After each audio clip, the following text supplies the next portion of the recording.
अवधूत चिंतन श्री गुरुदेव दत्त श्री स्वामी समर्थ। नमस्कार, तुम्हा सर्वांचं आपल्या स्वामी शक्ती या चॅनलमध्ये मनापासून स्वागत आहे।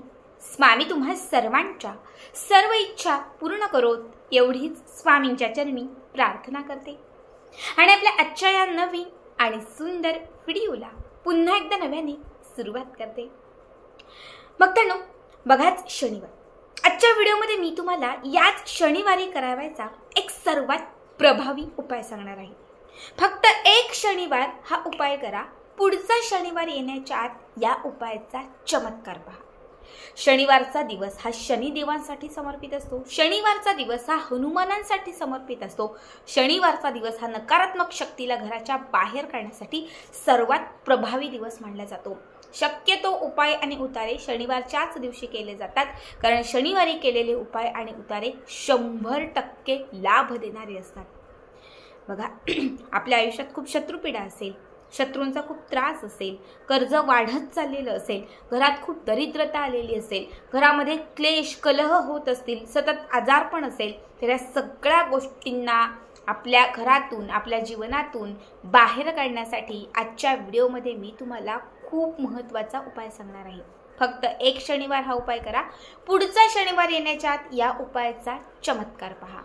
बघा, आपल्याला शनिवारच्या दिवशी संध्याकाळी प्रदोष समयी म्हणजे संध्याकाळी 6च्या पुढे ते रात्री 9च्या आत हा पहिला मी तुम्हाला 3 उपाय सांगणार आहे। तिघांपैकी तुमच्या अडचणीनुसार, तुमच्या प्रॉब्लेमनुसार, जशा तुमच्या काही गोष्टी असतील तर त्यानुसार तुम्हाला हे उपाय करायचे आहेत। आता पहिला उपाय हा प्रदोष समयी संध्याकाळी 6 ते रात्री 9 या दरम्यान आपल्याला करायचा आहे। हा जो पहिला उपाय मी तुम्हाला सांगत आहे, हा आपल्या घरातील आजारपण, दारिद्र्य, क्लेश, कलह हे सगळं नष्ट करण्यासाठी आहे। एकंदरीत घरात जी नकारात्मक शक्ती वास करत आहे, घरामध्ये जी बाधा इडापिडा आहे, तर ह्या सगळ्या वाईट शक्तींना घराच्या बाहेर काढण्यासाठी पहिला उपाय। यासाठी आपल्याला एक छान मातीचा दिवा घ्यायचा आहे। दिवा मातीचाच घ्या, मातीची पणती घेतली तुम्ही तरीही चालेल। जो कुठला मातीचा दिवा घेतलेला आहे हा दिवा स्वच्छ असावा। या दिव्यामध्ये दक्षिण दिशेला जाईल अशा पद्धतीची एक वात लावायची आहे। छान दिव्यात एक वात घाला, दिव्यामध्ये थोडंसं काळ्या मोहरीचं तेल घाला। हा दिवा घराच्या आतमध्ये किंवा घराच्या बाहेर, आत बाहेर कुठेही चालेल, फक्त दक्षिण दिशेला हा दिवा आपल्याला लावायचा आहे। जिथे तुम्ही दिवा लावलेला आहे तर लक्षात ठेवा, तिथे बसण्यासाठी एक आपल्याला आसन घ्यायचं आहे। दिवा जो आहे तो चौरंगावर, पाटावर तुम्हाला ठेवायचा आहे। दिव्याची वात दक्षिण दिशेला जाईल आणि दिव्याची जी बाजू असेल, जागा असेल, तीही दक्षिण दिशा असेल। अशाच पद्धतीने तिथे तुम्हाला हा दिवा लावायचा आहे। यानंतर आपल्याला मोजून 21 काळे मिरी घ्यायचे आहेत। काळे मिरी जे आहेत हे गोल असावेत, किडलेले किंवा तुटलेले कुठेही नकोत। असे 21 काळे मिरी तुम्हाला एका वाटीमध्ये घ्यायचे आहेत। सगळ्यात पहिला काळा मिरी या 3 बोटांमध्ये घ्यायचा आहे आणि तुम्हाला ओम हनुमंताय नमः, ओम शनीश्वराय नमः, ओम हनुमंताय नमः, ओम शनीश्वराय नमः या मंत्राचा जप करायचा आहे। आपल्या आयुष्यातील संकट, क्लेश, कलह दूर होण्यासाठी प्रार्थना करायची आहे आणि हा काळा मिरी त्या दिव्यातील तेलामध्ये अर्पण करायचा आहे। पुन्हा दुसरा काळा मिरी घ्यायचा, पुन्हा ओम हनुमंताय नमः, ओम शनीश्वराय नमः या मंत्राचा जप करून पुन्हा एकदा हा काळा मिरी त्या दिव्यात अर्पण करायचा। असे 21च्या 21ही काळे मिरी तुम्हाला त्या दिव्यामध्ये अर्पण करायचे आहे। दिव्यामध्ये म्हणजे दिव्यातील त्या तेलामध्ये टाकायचे आहेत।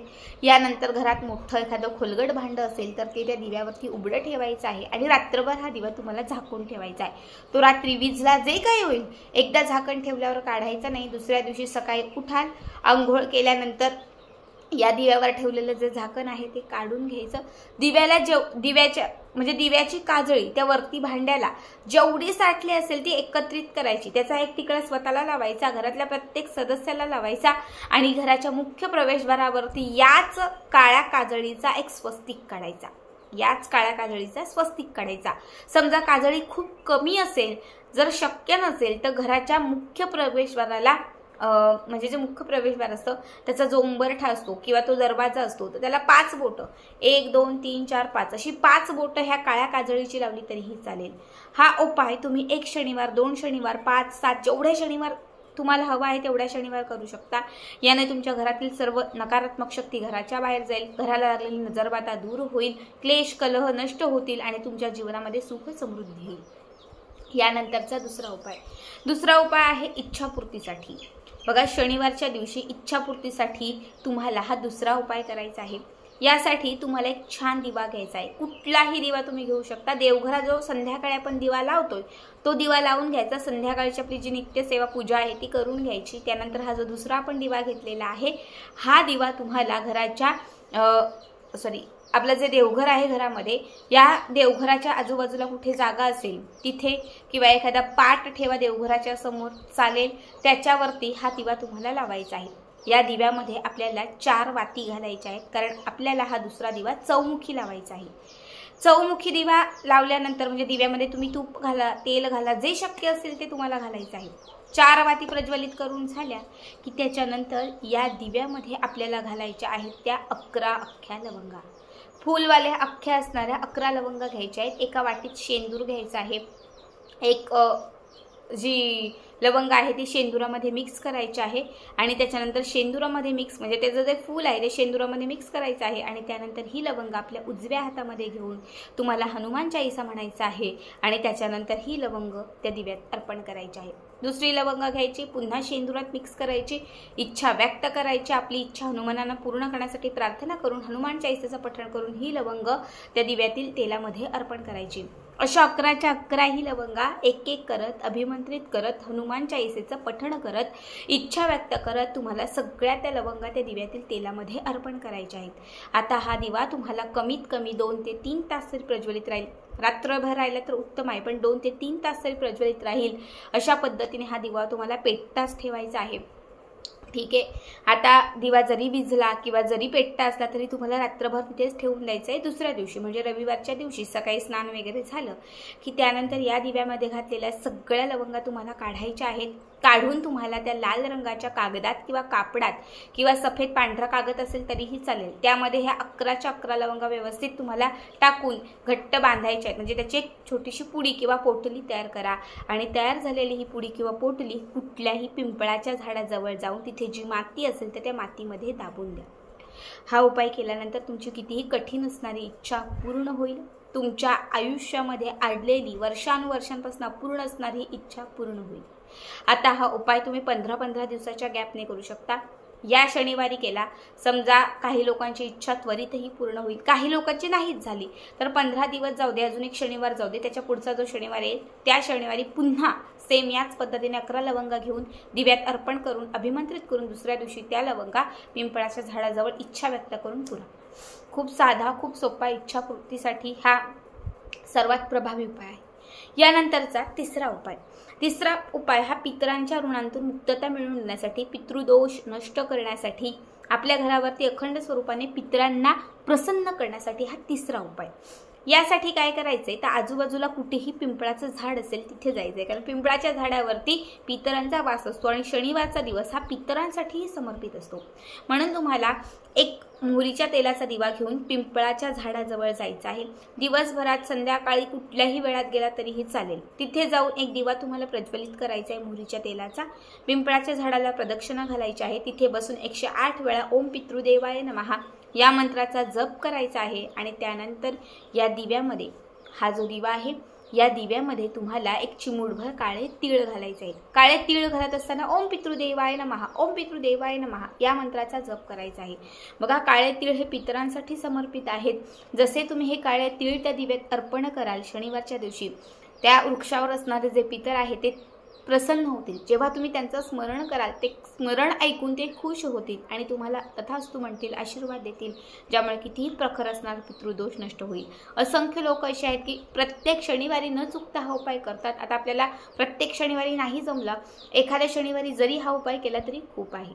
यानंतरचा चौथा उपाय हा कर्जमुक्तीसाठी आहे। खूप कर्ज साठलेला आहे, आमच्या घरावरती खूप कर्ज झालेला आहे, तर कर्जमुक्तीसाठी हा चौथा उपाय आहे। यासाठी तुम्हाला एक छानपैकी दिवा घ्यायचा आहे, मातीचा घ्या, कुठलाही चालेल दिवा।